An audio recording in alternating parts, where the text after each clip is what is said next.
There's an interesting conversation going on 680 The Fan, and they want to know, who would you pay, Bijan or Drake London? And this is a question we've had on the Sports Machine many of times on our live streams. But listening to how they ask and what they say, and I give y'all my thoughts on it. If you're looking at the roster as it exists right now, the most, I'll say, guaranteed is the NFL. There are always injuries. But as far as variance in production, because of them, Kyle Pitts, I have no idea what I'm getting week to week. 3 touchdowns against Tampa. I don't know, 3 touchdowns in like 12 minutes against Tampa. That's fine. I don't know what I'm getting the next week or the week before. Drake London and Bijan, if they're healthy, I think I know what I'm getting. And Drake's contract comes up first, and it will cost about $35 million to get Drake. When his deal is up and it's time for his extension, it'll be about $35 million for a wide receiver. I'm going to say in 2 years when Bijan would get his, because you'll play 4 years, you'll grind that position, I hope, but they won't. When I say grind it, I mean you franchise him again, you franchise him until he gets pissed off and then he leaves. Whatever, you just do it. It's a running back. Falcons aren't going to do that because Bijan is scintillating. But he's a running back. Right now, Saquon's making about $21 a year, and he's the highest paid running back. Christian McCaffrey's about $19.5. Bijan in 2 years could be $25 million a year, and they're going to give it to him. The issue is Drake's a stud. He's earned every bit of that if that's the market. Bijan's he's historical. Third guy ever. We talked about that, 2,000 yards, and he's still got a couple of games left. You don't win titles. You don't consistently win in the NFL by having a $35 million wide receiver and a $25 million thing is, back. if you were choosing between one of the two, normally the answer is you go with the receiver because there's so many examples of running backs that are guys you grab in the 3rd and 4th round that turn into 1,000-yard rushers, that turn into really productive players. There's guys you get off spare part status from other teams. We mentioned earlier in the program, Rico Dowdle is a Pro Bowl alternate. Yeah. He's on a 1-year, $2.5 million deal with the Panthers. Yeah. So if you have to choose between the two, normally the answer is you move on from the running back. But of these two players, as good as Drake is, the guy you have to pay is the guy who is the absolute elite in the league at his position in a lot of people's minds. If he's not already, he's certainly the most likely to be over the next 5 years compared to a guy like a McCaffrey who's getting towards the end of his best window. And that's not- My quick thought on it is Bijan, Drake London. When you look at Bijan, top 10 talent in the league, runner, receiver, and just an all-world talent. And don't get me wrong, running backs come a dime a dozen because didn't Tyler Algier run for 1,000 yards before Bijan got here? Yes, he did. But when you look at the history of running backs, when they lead their respective teams, sometimes those teams fall off. Minnesota, Adrian Peterson fell off. Even though Emmitt Smith wasn't in his prime anymore with Dallas, fell off. Saquon Barkley, current running back for the Philadelphia Eagles, averages $21 million. And by the time Bijan is getting paid, it's $25 million, and I told y'all that.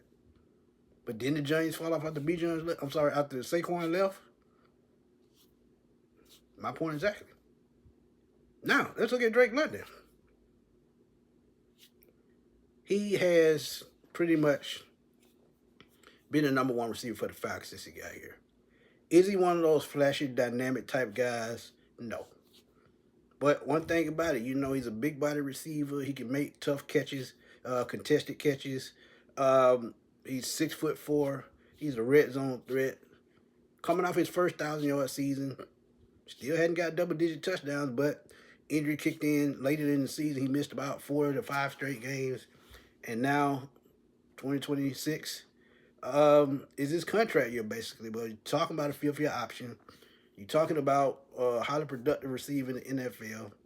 And by the time he gets paid, it's going to be between $30 and $35 million.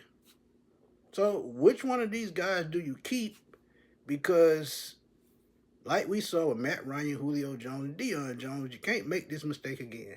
And even though most teams have a number 1 and a number 1 running back and receiver, these are two dynamic talents. Are you willing to pay $60 million tied up into 2 players? What about the quarterback position? What about your top defensive player? What about your blindside blocking and your top offensive tackle? Jake Matthews is getting up long in the tooth, and he's on his way out, and so you could rebuild there soon. But at the same time, when it's time to pay that quarterback you desperately need, how are you going to do it?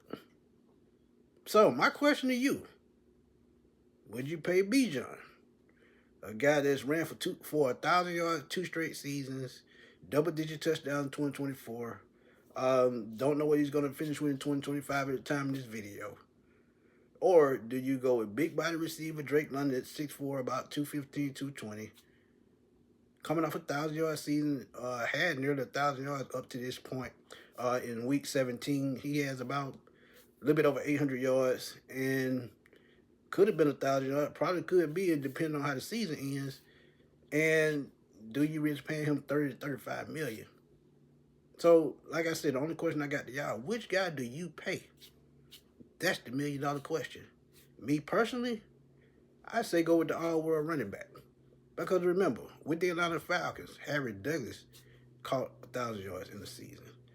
All you have to do, and it's true, Tyler Algier ran for 1,000 yards in the season, but he's probably gone because there are going to be teams out be at the Falcons. But which one of these guys do you keep? Drake London, Bijan Robinson. Y'all know what to do, man. Drop them comments in the comment box. This your boy Antoine Smith signing off. I'll holler at y'all soon, man. Peace.